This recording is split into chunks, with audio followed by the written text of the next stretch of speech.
এবার মিরাজের ঝড়ো ব্যাটিংয়ে উড়ে গেল শাকিব খানের দল ঢাকা ক্যাপিটালস। রংপুর রাইডার্সের জয়ের পর খুলনা টাইগার্স সেরা চারে যাওয়ার সীমাকরণটা সহজ ছিল। দুর্বার রাজশাহীকে পিছনে ফেলে সেরা চারে যেতে ঢাকা ক্যাপিটালসের বিপক্ষে জয় পেলেই হতো খুলনার। তানজিদ হাসান তামিমের ঝড়ো ব্যাটিং এর পরও ঢাকাকে মাত্র 123 রানে আটকিয়ে দিল। খুলনার জয়টা সহজ করে দিয়েছেন হাসান মাহমুদ এবং উইলিয়াম বসস্তি। উইকেটে বাড়তি বাউন্স থাকলেও নাইম শেখ, মেহেদী হাসান মিরাজ, অ্যালেক্স রস, আফিফ হোসেন কিংবা মাহিদুল ইসলামকে নিয়ে ঝড়ো ব্যাটিং এ লাইন আপের কাজটা এমন কঠিন হওয়ারও কথা ছিল না। শেষ পর্যন্ত সেটা হতে দেয়নি মিরাজ।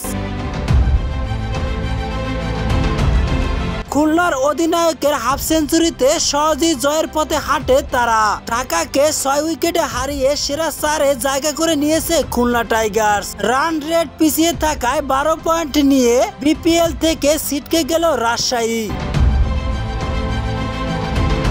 এলিমিনেটরে রংপুর নাকি চিটাগাং, কিসের বিপক্ষে খুলনার খেলতে হবে সেটা নির্ভর করছে রাতের ম্যাচের উপর। দিনের দ্বিতীয় গ্রুপ পর্ব শেষে ম্যাচ ফরচুন বরিশালের বিপক্ষে চিটাগাং জয় পেলে তারাই কোয়ালিফায়ারে জায়গা করে নেবেন। তখন এলিমেন্টে রংপুরের সঙ্গে খেলতে হবে খুলনাকে।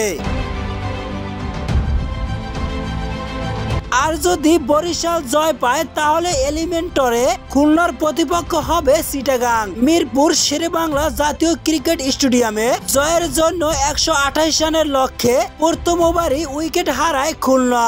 অফস্টাম্পের বাইরে লেগ ডেলিভারিতে ড্রাইভ করতে গিয়ে এস হয়ে স্লিপার হাবিবুর রহমান সোহানের হাতে ক্যাচ দিয়ে মাঠ ছাড়েন নাইম। আগের ম্যাচে রংপুরের বিপক্ষে সেঞ্চুরি করা বাঁহাতি ওপেনার এবার রানের খাতায় খুলতে পারেনি। তিনে নেমে সুবিধা করতে পারেনি আফিফ। বাঁহাতি ব্যাটারকেও ফিরিয়েছেন মুস্তাফিজ। বাঁহাতি পেসার অফস্টাম্পের ডেলিভারিতে এজ হয়ে ব্যাকআউট পয়েন্টে রহমত আলীর হাতে ক্যাচ দিয়েছেন আফিফ। 14 রানে 2 উইকেট হারিয়ে বিপাকে পড়ে খুলনা টাইগার্স। সেখান থেকে দলকে টেনে তোলে মিরাজ এবং রস।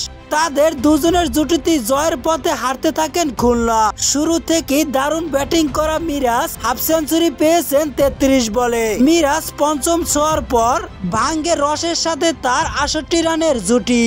রহমতের বলে ডাউন দ্য উইকেটে এসে ডিপ মিড উইকেট দিয়ে ছক্কা মারতে চেয়েছিলেন অ্যালেক্স রস, তবে টাইমিং গড়বড় হাওয়ার সীমানার খুব কাছাকাছি দাঁড়িয়ে থাকা সাব্বির রহমানের হাতে ক্যাচ দিয়ে মাত্র 22 রানেই মাঠ ছাড়েন তিনি। শেষের দিকে মিরাজ অপরাজিত থাকেন 74 রানে। 18 রানের ইনিংসে সহজেই জয় পায় খুলনা টাইগার্স। ঢাকার হয়ে শুধু 3টি উইকেটই নিয়েছেন মুস্তাফিজ। দিনের শুরুতে আগে টসে জিতেই ঢাকাকে একটি ভালো সুর এনে দেয় লিটন দাস ও তার সহযোদ্ধা তানজিদ হাসান তামিম। যদিও তাদের জুটিকে তেমন বড় হতে দেয়নি বোলার মেহেদী হাসান মিরাজ। লিটনকে ফিরিয়ে খুলনা প্রথম উইকেট এনে দেন। পরবর্তীতে ফারমান উল্লাহ শফিকে সঙ্গে নিয়েই জুটি গড়েন তানজিদ হাসান তামিম। দারুণ ব্যাটিং এ 28 বলে হাফ সেঞ্চুরি তুলে নেন বাঁহাতি এই ওপেনার। তানজিদের হাফ সেঞ্চুরির পর বসস্তিকে উইকেট দিয়ে ফেরান 20 বলে 7 রান করা ফারমান উল্লাহকে।